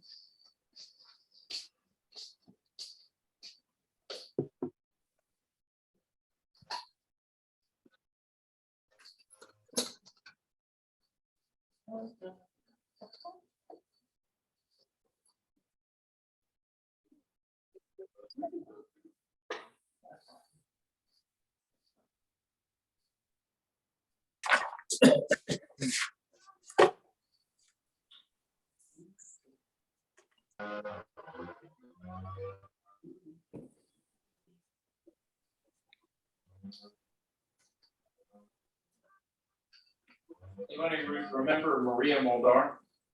Oh, yes. Oh, yeah. Singer. Yeah, I was listening to her. Send your camel to bed. That's right. Yeah, for some reason, coming to work today, she kind of popped in my head, couldn't get her out, so I've done a little listening to her on the way.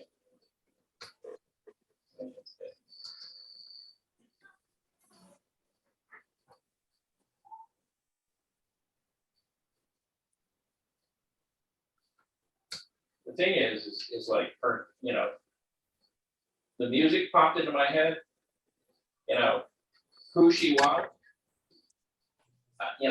almost like a total blank, could not for the life of me, remember exactly, who she was by name. Eventually it came around, but it took a while.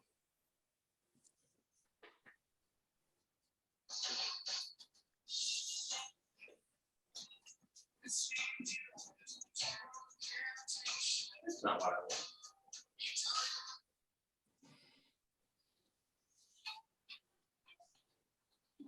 That's not what I want to do. Come on.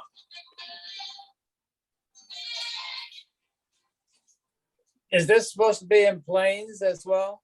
Yes. Yeah, we're doing planes all day long. Okay. Yes. I am literally drilling this into your head.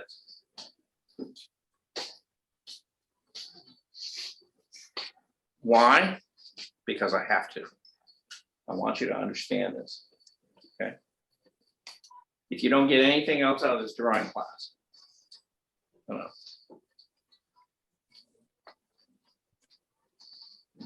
again, we're not drawing pretty pictures, so think of it as simple shapes, right? Like, for example, for torso, right? You could think of a torso as a box, right? And if you want to, it is curved, right? So we could actually curve the box. See? Like that. See this one going this way, this one going this way, all right? And do we see the side of it? Yeah. See, the right side, we see a little bit of the side plane, right? And what's happening? That side plane. Okay, her arm going up. See, again, kind of a box. And again, do we see, more than one side? Yes. Again, in shadow. See the bottom part of the arm, same thing.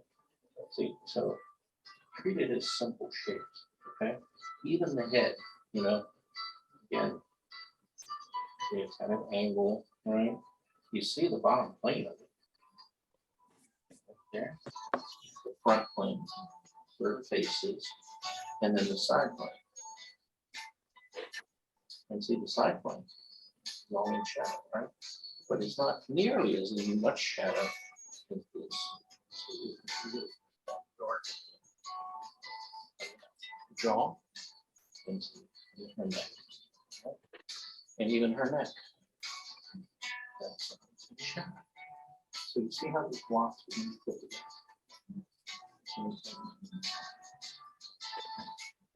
Okay, so break it into simple shapes. Okay.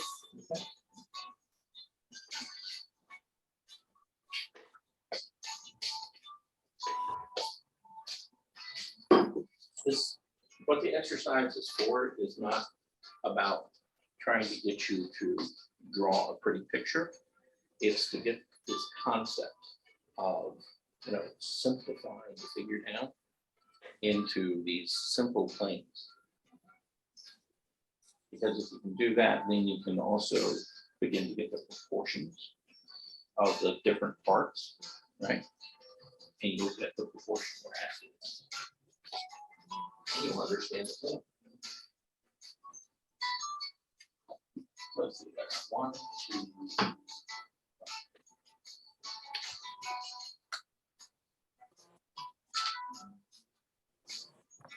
Armando, or Victor. Elaine. Yeah. Please.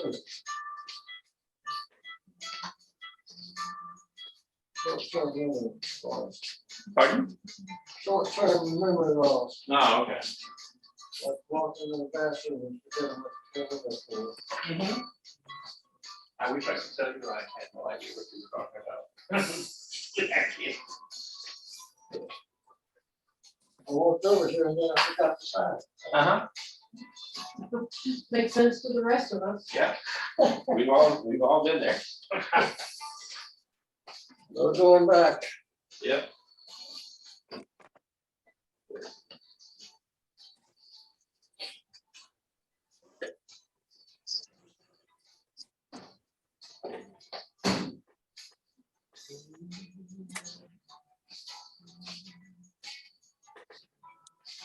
Okay, that ain't it. That ain't it. First of all, it's not. Second of all. What's going on there? Look at that foot. You got a hit, right? Simple shape, right? But then the leg is doing this, it's moving in front, right? And down and across.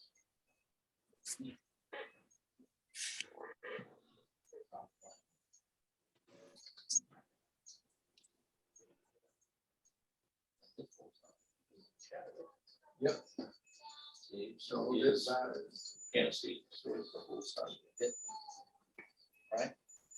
See, this begins to look three-dimensional. That does not. You got work to do. Well, next Friday is the day after Thanksgiving. Are you having class? No, the center is closed next Friday and next Thursday. and we will be back the following week, okay? Now, I want you to notice something, okay? If you look at her torso and you squint your eye down, you see how the whole bottom half of her torso falls into shadow? What does that tell you? Looking down, Window. Well, her back is arched. And see that bottom part of her torso, her down by her hips and stuff, that's all moving backward away from us, and away from the light. So it's all falling into shadow. Okay, and then that leg that's, you know, coming across, see that top plane is catching all the light, you know, from the window. So again, it's coming toward us. See, it's coming forward. So think about that stuff. It's important. I promise.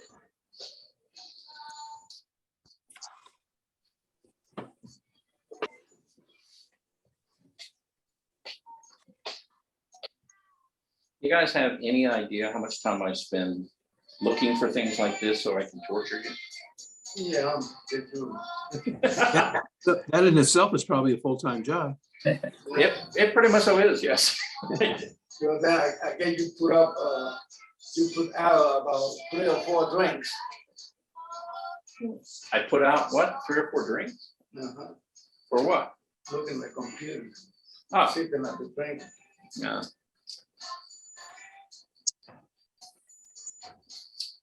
Now, remember we were talking about the breast in that one figure and how we were not looking at the bottom part of it?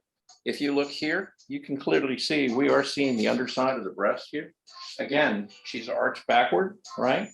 And so you're really seeing the underneath side of the breast as they move back away. You want us to paint the breast? Well, you could. You know, if you get that far.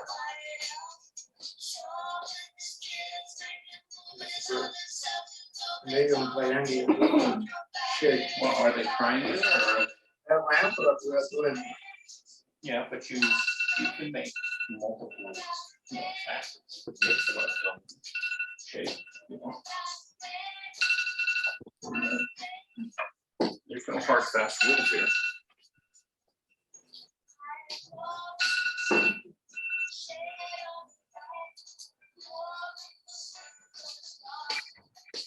All right. So let's see, where are we gonna go from here?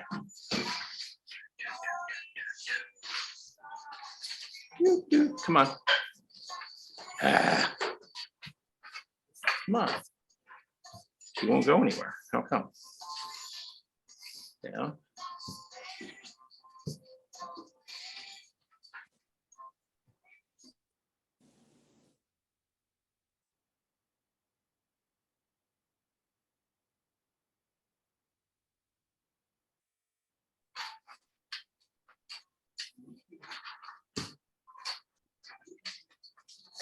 Okay,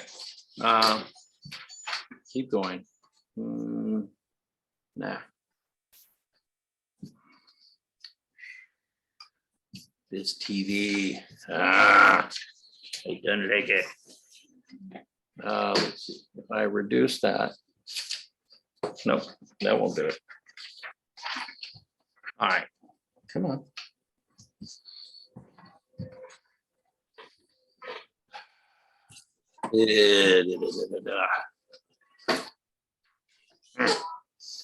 How come I can't get this?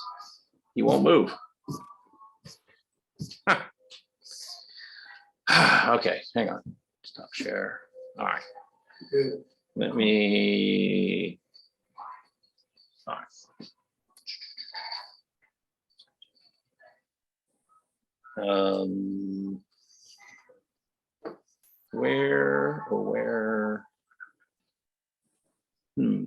Where did she go?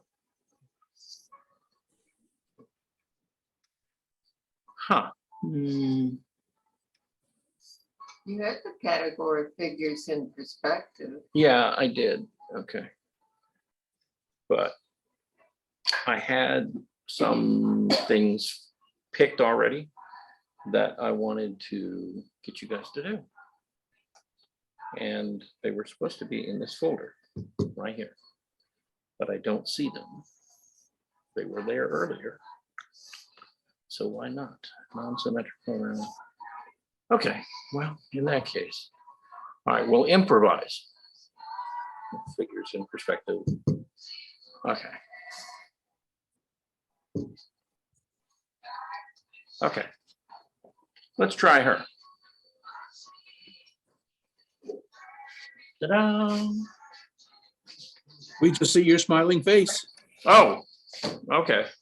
Well, I guess that's not going to work then, is it? Okay, hang on one sec.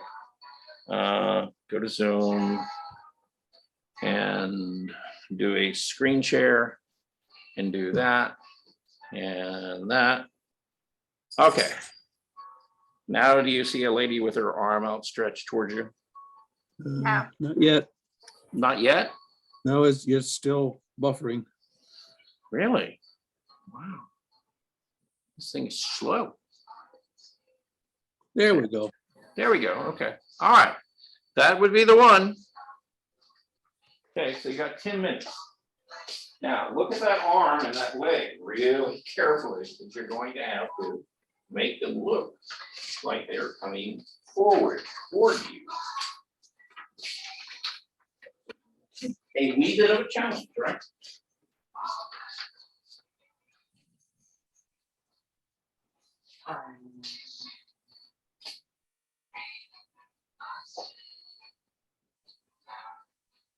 So how many people are having turkey for Thanksgiving?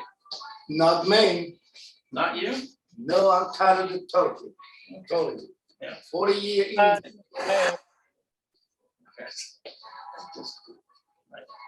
Anybody out there in TV land having turkey this Thanksgiving?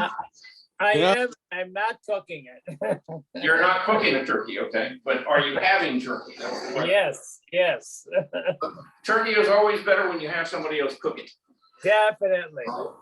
You know that the easy way to cook the turkey? At midnight, you stick it in the oven in 225, 250. And put your alarm at 5 a.m. Try it, get up, turn it off, leave it there. You get up at 9 or 10, the turkey is tender and good. Then why are you complaining about eating turkey? Because we have two, we don't want to continue eating turkey, so we're gonna buy a piece of meat. I'm gonna buy a piece of meat. Well, you could just buy a whole turkey then. You don't have to do a whole turkey. I like turkey. Okay, well then get, get Turkey the legs. legs. You know, the legs and thighs. I told her I would be cooking meat. Yeah. Actually, the thighs are my favorite part of the turkey. Yeah, I love turkey pie, yes. But I'm a dark meat guy. So, which is why generally I don't buy turkeys. I usually buy a goose. I haven't seen goose lately. Goose is high. I would like to, I haven't never had cooked goose. I would like to try. Well, actually, Publix is full of geese. They have- Yeah, they're about 70, maybe $80. But not too much for me. Sorry. I remember when you used to be able to buy a goose for like $24, $25. Yeah, you should be about that, about $30. I Yeah. used to work for Kroger.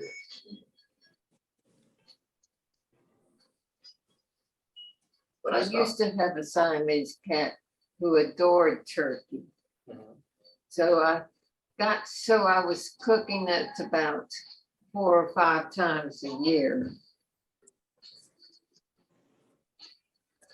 And I'm kind of like Armando. I'm not a huge. It's like the day that you cook the turkey, it's great and it's delicious.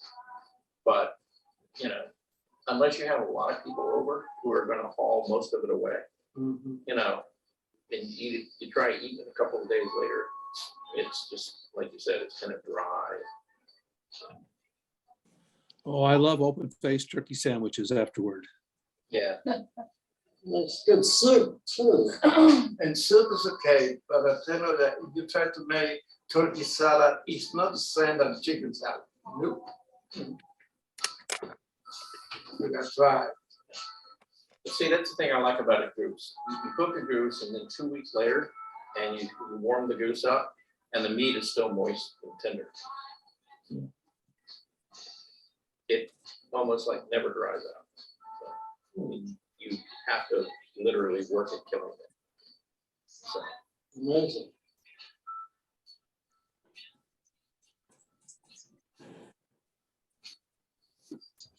I haven't seen goose flying over my complex lately. they're probably laying low. Getting around to about for this season. You know, you can hear when they're passing by.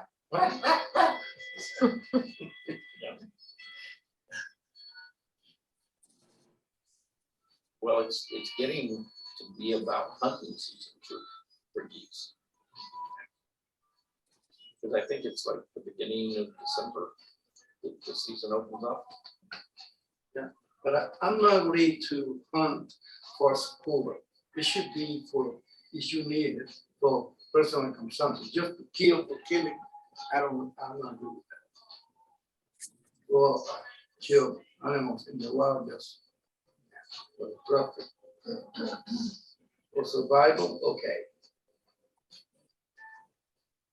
So let's see, if you had a 12-pound goose in your freezer, right? You know, that goose would probably last you, you know, you could freeze part of it, you know, probably at least, you know, a month or two. You could eat off of that.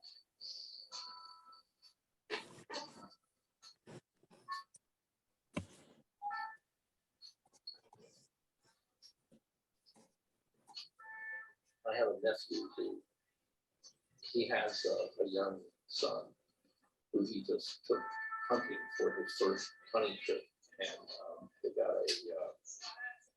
I think about a 8-point buck, which is around about, you know, 90 to 100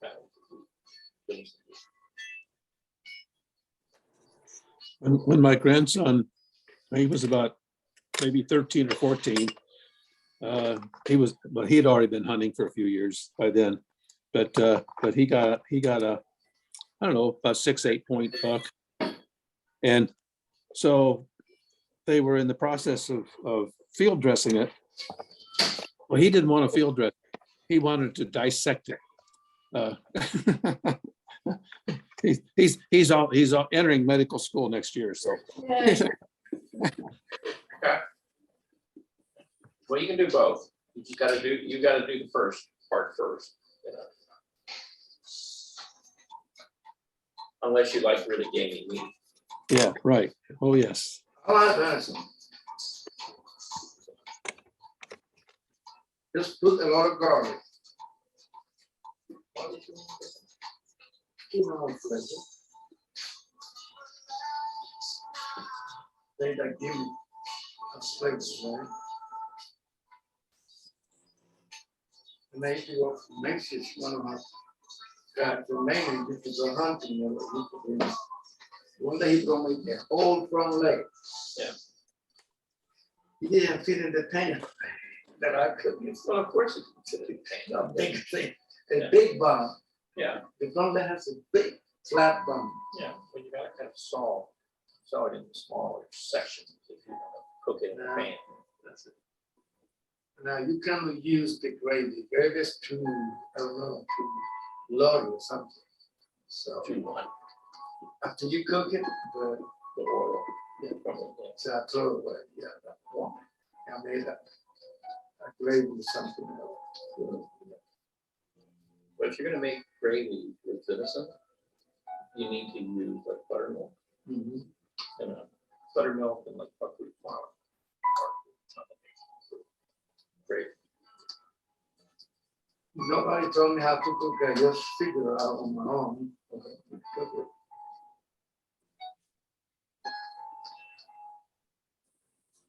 I offered to somebody and he told me, oh, it's kind of dry. I said, it's perfect to me.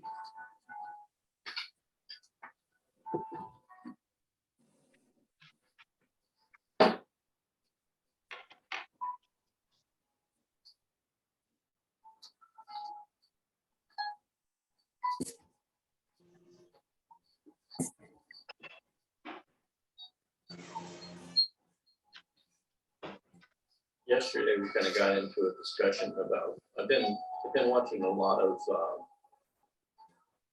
videos and documentaries and things about how they're studying aging and some of the things that they've come up with, which are really amazing, like out of Stanford, Harvard. And one of the things that they've been talking about is like cold therapy and how actually, you know, letting your body be cold for like, 3 to 5 minutes a day and exposure to the cold can actually reverse aging. Ooh. Yeah? Yeah. So I should do now in the winter, sit outside for a while. Yeah. Maybe I get a little bit younger. Yeah. Yeah, the way it works is because it stimulates, your natural responses in your skin. We've never evolved to actually wear clothes.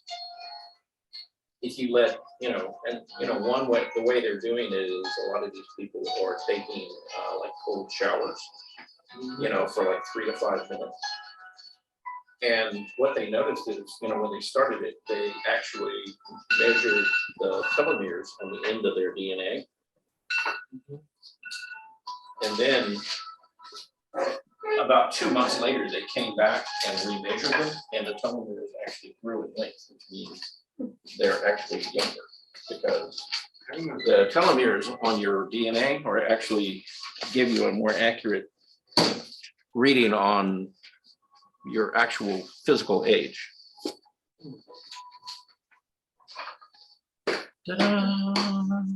So those guys at Chicago taking a dip in Lake Michigan are onto something. Yes, they are. Already. Are we trying this next man? Because I've got to go, but I can take a picture of it if we're drawing him. Well, I guess we're not, because it's already 12:01 and everybody is like, no, we're gonna go. So, all right. So anyway, yeah, the last one was the last one. Let me see. All right. So at any rate, thank you all for coming. Okay. Happy Friday to you. And we won't be here next week on Thursday and Friday. Monday through Wednesday, we will be on Zoom. Okay. So hopefully you can join me, please. Can you, on either Monday or Wednesday, demonstrate the water soluble pen graphite? Yes, in fact, I'll show you some drawings that I've done with that. Great. Let's do it on Tuesday, okay, since that's a kind of a shared Okay. thing. All right. Okay, Hey, John, Anyway. I put something there from Tuesday, you can retake what I did. okay. At any rate, I hope you have a good weekend. It's going to be a little bit chilly, so make sure to let your pipes drip a little bit, okay? Because we're supposed to have a couple of hard freezes this weekend. And other than that, get outside and run around in the cold for a little bit, okay? Might make you feel good for a while. Okay. Don't go to the Lord. Anyway, Bye-bye. thank you all. Sayonara. Bye. I'm gonna try to follow